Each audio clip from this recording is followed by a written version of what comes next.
میرے نبی نے فرمایا مجلس میں بیٹھے ہوئے مسجد میں، کہا کہ یہ جو دروازہ ہے نا اس سے ایک جنتی آنے والا ہے۔ تو لوگوں نے دیکھا ایک مدینے کے مقامی آدمی ذرا بوڑھے، وہ مسجد میں اندر آئے، داڑھی میں وضو کا پانی، ہاتھ میں جوتا، نماز میں شریک ہو گئے۔ اگلے دن آپ کی محفل تھی تو آپ نے فرمایا یہ جو سامنے دروازہ ہے اس سے ایک جنتی آ رہا ہے۔ تو سیم وہی آدمی اسی حالت میں انٹر ہوئے۔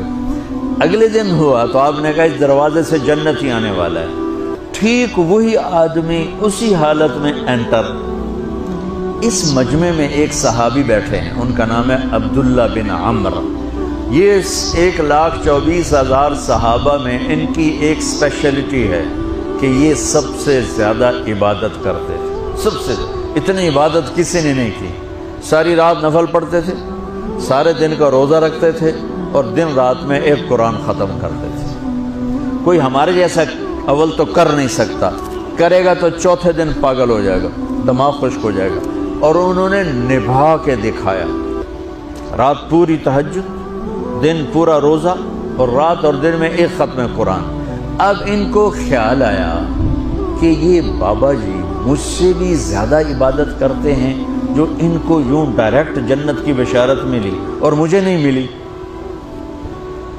تو میں دیکھتا ہوں یہ کون سی عبادت کرتے ہیں۔ کیا یہ ساری رات سجدے میں پڑے رہتے ہیں، رکوع میں کھڑے رہتے ہیں، قیام میں کھڑے رہتے ہیں، کیا کرتے ہیں؟ تو ان کے پاس پہنچ گئے، چاچا کہ تھوڑا والد صاحب کی ناراضگی ہے، دور رہنا چاہتا ہوں، 2-3 دن ٹھہر جاؤں آپ کے پاس؟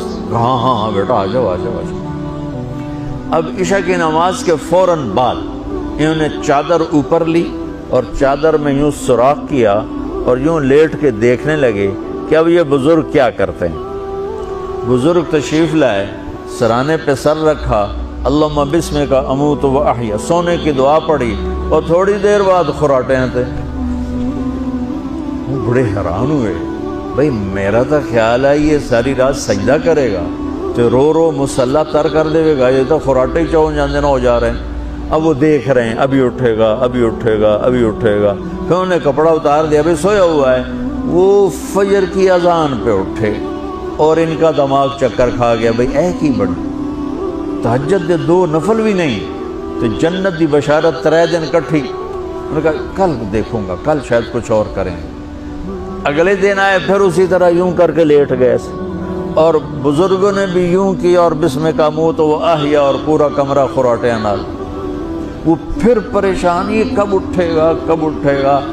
فجر کی اذان پہ اٹھے تو اور ان کی حیرت بڑھ گئی، کہنے والا سچا، اس کے بات کو تو چیلنج ہو نہیں سکتا، وہ محمد مصطفیٰ ہیں، لیکن یہ چکر کیا ہے، یہ جنت مل کیسے رہی ہے؟ چلو ایک رات اور صحیح۔ تیسری رات آئے، یہ یوں لیٹے وہ یوں لیٹے، یہ دیکھتے رہے وہ سوتے رہے، حتیٰ کہ فجر کی اذان پہ آنکھ کھلی تو یہ نا پھٹ پڑے، کہنے لگے چاچا بات بتاؤں؟ کہنے کیا؟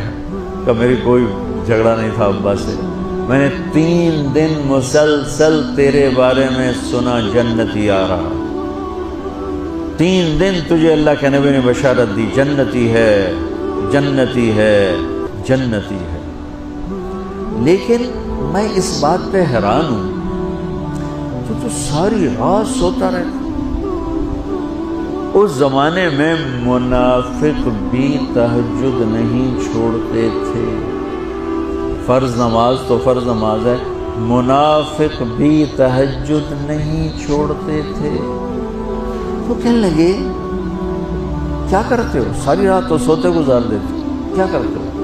کہنے لگے بھتیجے جو تو نے دیکھا ہے یہی کرتا ہوں۔ اب یہ پریشان ہے کہ اللہ کے نبی کی بات کو تو چیلنج ہو نہیں سکتا، اور جس کو بشارت دی ہے انہوں تے فٹ نظر نہیں آ رہی کہ کیسے تو نفل آج کہ نیک لوگ تہجد نہیں چھوڑتے۔ تو کہنے لگے اچھا چلو اللہ نے ایسا ہی، اللہ کی مرضی، اللہ کے نبی کی مرضی۔ یہ 4 قدم چلے تو آپ سننا، کہا بھتیجے ادھر آؤ، کہا بیٹا ادھر آؤ، آ گئے۔ کہنے لگے اب تمہیں اصلی بات بتاؤں، اب تمہیں اندر کی بات بتاؤں۔ ان کا کیا ہے کیا ہے؟ اب وہ تیار ہو گئے کہ یہ کہیں گے میں 3 دن بیمار تھا اس لیے میں اٹھ نہیں سکا، ورنہ میں تو ساری رات سجدے میں گزارتا ہوں، میں تو ساری رات روتے روتے گزارتا ہوں، تو 3 دن میں بیمار تھا، میرے پیٹ میں درد تھا، میرے سر میں درد تھا، تو میں اٹھ نہیں سکا، ورنہ تو دیکھتا تو حیران ہو جاتا میری رات کیسے ہوتی۔ کہتا ہاں جی جی جی۔ تو کہنے لگے مجھے دیکھو یہاں ہاتھ رکھ رکھا، یہ جو دل ہے نا، دل اس میں دنیا کی کسی انسان کی نفرت نہیں ہے، اور جب اللہ کسی کو کوئی رزق دیتا ہے تو مجھے کبھی حسد نہیں ہوا، مجھے خوشی ہوتی ہے۔ تو ان کی جو باڈی لینگویج تھی نا، حیرت میں ڈوب کے وہ کہتے ہیں ہاں بات ہے سمجھ آ گئی، یہی سے۔ انہوں نے ایسا نہیں کیا، وہ کہنے لگے ہاذا ہوا، اچھلے اپنی جگہ سے، ہاذا ہوا، یہ چاچا اب سمجھ میں آ گیا، سمجھ میں آ گیا، یہی ہے جو آپ کا سینہ اللہ نے پاک کر دیا ہے، اس پر آپ کو جنت ملی ہے۔ یہ صرف تہجد نفلاں انج سوکھی نہیں لبدی، یہ جو آپ کا سینہ پاک ہے۔ اب پہلی حدیث کے ساتھ جوڑو، میرے نبی نے فرمایا میرے بیٹے انس، میری ایک عظیم الشان سنت ہے کہ اپنے دل کو دنیا کے انسانوں سے، میرے بچوں سنو، یہ نہیں فرمایا مسلمانوں سے دل صاف رکھ، فرمایا پوری دنیا کے انسانوں سے دل صاف رکھو۔